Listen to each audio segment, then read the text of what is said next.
যে মানুষগুলো জুমার নামাজ পড়ে এক সপ্তাহে, এই মানুষগুলো পুরো এক সপ্তাহে বাকি নামাজগুলো কেন পড়ে না? কারো কোনো ফিকির আছে?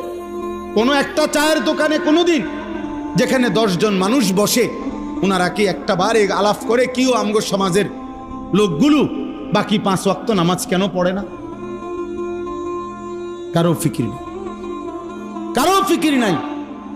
সবাই যার যার ছেলে মেয়ে, সবাই কোন রকমে দুগা ভাত, একখান ঘর আর কদ্দুর ফার্নিচার বানাইতে পারলে খাইয়া পয়রা পান সুপারি চা বিস্কুট বন্টন খাইয়া কোন রকমে রাত পার করন, দিন পার করন।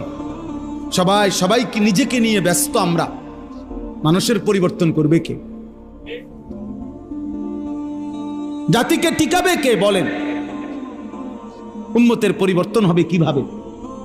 এই মাদ্রাসাগুলো ছোট ছোট মেহনত করে, ছোট ছোট ফিকির করে,